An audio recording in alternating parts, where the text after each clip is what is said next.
Sampah yang menggunung di sejumlah titik di kota Depok, Jawa Barat ramai diperbincangkan warganet. Pasalnya, sampah sudah meluber ke badan jalan hingga mengganggu pengendara dan warga.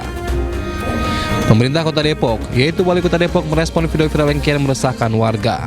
Ya, pertama terkait dengan yang kemarin diviralkan teman-teman, sudah langsung ditindaklanjuti oleh teman-teman DLHK, dan saya akan segera membentuk Satgas Sampah. Artinya untuk kondisi-kondisi yang seperti kemarin akan langsung ditindaklanjuti, akan berkeliling terus Satgas ini untuk mengatasi sampah-sampah liar yang ada di Kota Depok. Ini yang untuk reaksi atau respon terhadap laporan-laporan atau kondisi-kondisi di lapangan. Selain pembentukan Satgas, Pemkot juga sudah bekerjasama dengan perusahaan swasta untuk pengelolaan sampah Kota Depok. Pemerintah menyediakan lahan 2 hektar untuk pembangunan pengelolaan sampah kota. Pemerintah juga akan mendorong pemilihan sampah di tingkat RW untuk mengurangi beban TPS dan TPA. Dikarenakan TPA Cipayung mengalami overload dan kendaraan pengangkut sampah menuju tempat pembuangan sampah sementara terbatas. Dari Depok, Jawa Barat, Iyung Rizky, iNews melaporkan. Pasca bencana banjir dan longsor yang melanda Kabupaten Tapanuli Tengah, Sumatera Utara, 3 desa hingga kini masih terisolir. Terputusnya jembatan penghubung membuat akses jalan sulit dilalui dan kendaraan tidak dapat melintas.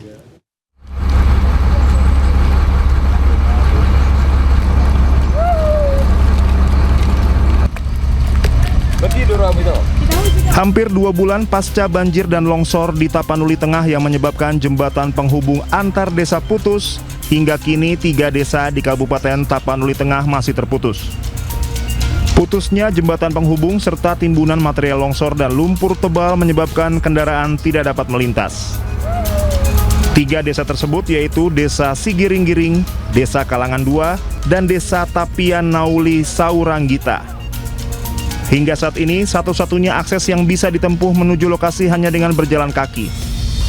Kondisi ini menyulitkan mobilitas warga dan menghambat distribusi bantuan logistik ke wilayah tersebut.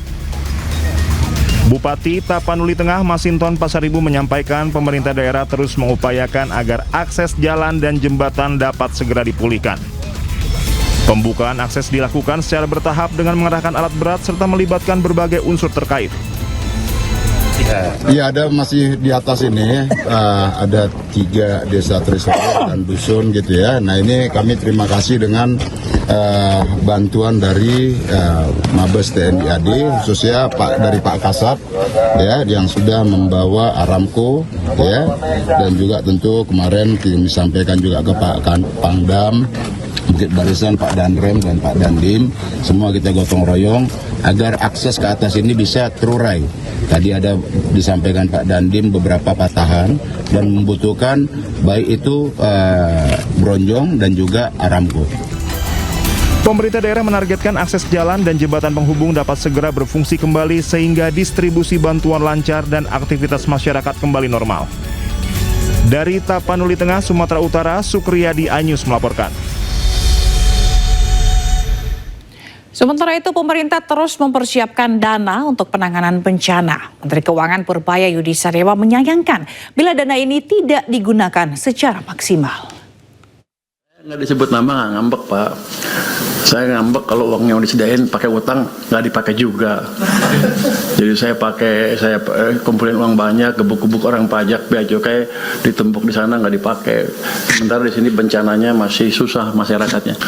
Terus yang kedua adalah satgas jembatan Pak, yang sebelah sekarang ganti orangnya Pak. Kalau punya utang, bosnya datang.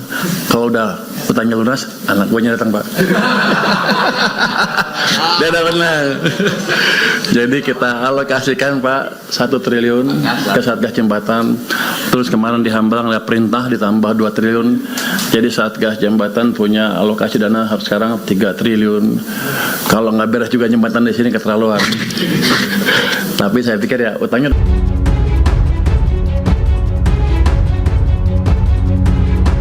Presiden Prabowo Subianto meresmikan 166 sekolah rakyat yang tersebar di 34 provinsi secara serentak. Peresmian dilakukan di Sekolah Rakyat Terpadu 9, Balai Besar Pendidikan dan Pelatihan Kesejahteraan Sosial Banjarbaru, Kalimantan Selatan. Peresmian sekolah ini berjalan dengan penuh haru. Menteri Sosial Saifullah Yusuf pun tak bisa menahan air matanya. Arigatou gozaimasu Daitorio Kakak. Prabowo Subianto Daitorio. Daitorio Kakak ni kokoro kara mushiagemasu. Dalam acara ini, siswa sekolah rakyat unjuk gigi.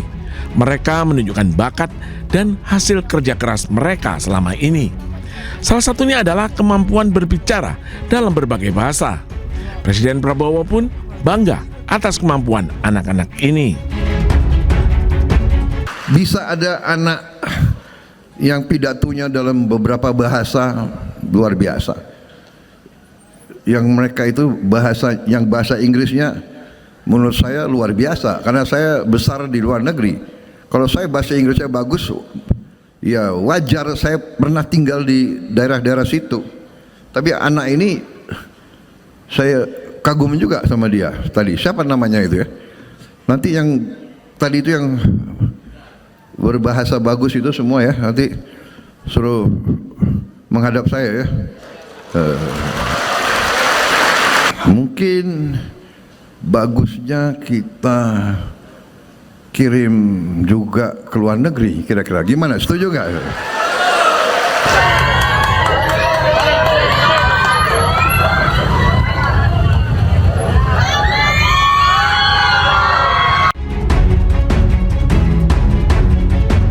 Suasana hangat pun terasa saat Presiden Prabowo mengajak anak-anak naik dan berfoto di kendaraan maung yang dinaikinya. Presiden Prabowo menargetkan pembangunan 500 sekolah rakyat dalam 5 tahun masa pemerintahannya.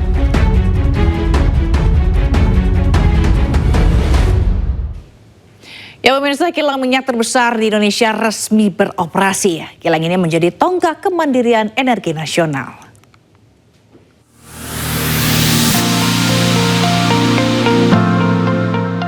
Proyek Refinery Development Master Plan menjadi tonggak penting transformasi sektor energi nasional.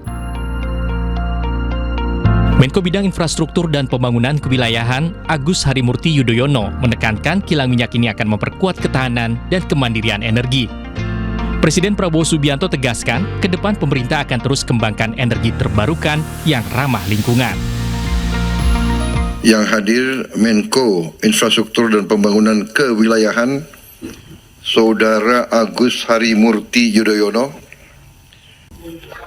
dan juga saudara-saudara, ke depan kita juga akan mengembangkan tenaga surya dengan panel-panel. Kita akan listrifikasi sehingga kita sungguh-sungguh dapat menghasilkan energi kita sendiri. Tidak perlu kita import energi dari luar. Ini sasaran kita. RDMP Balikpapan memiliki nilai investasi mencapai 7,4 miliar dolar atau setara dengan 123 triliun rupiah.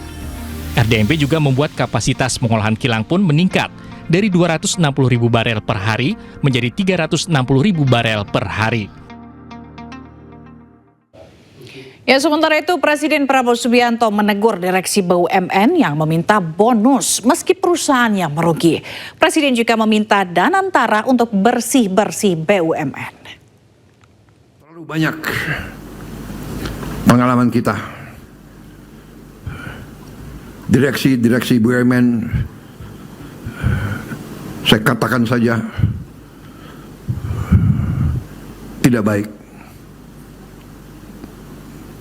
Saya beri tugas kepada Kepala Danantara dan beberapa menteri-menteri yang bertanggung jawab untuk membersihkan semua BUMN. BUMN sangat banyak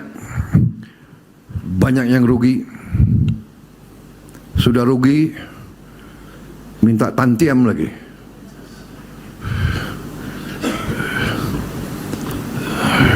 Nggak tahu malu.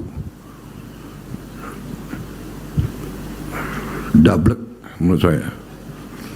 Kalau nggak mau, kalau nggak sanggup mengabdi dengan penghasilan yang tersedia,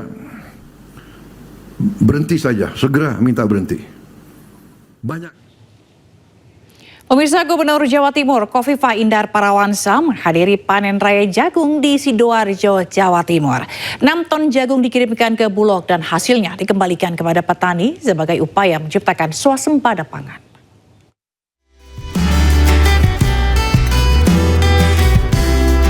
Forkopimda Jawa Timur menggelar panen raya jagung serentak di Desa Kedensari, Sidoarjo, Jawa Timur. Kegiatan ini menjadi bagian dari program nasional swasembada pangan Presiden Prabowo Subianto. Panen raya dipimpin Gubernur Jawa Timur Khofifah Indar Parawansa dan Kapolda Jawa Timur Irjen Nanang Afianto. Menempati lahan seluas 2 hektar, jagung yang dipanen ini langsung dikirim ke Bulog dan hasilnya dikembalikan kepada masyarakat dan petani jagung.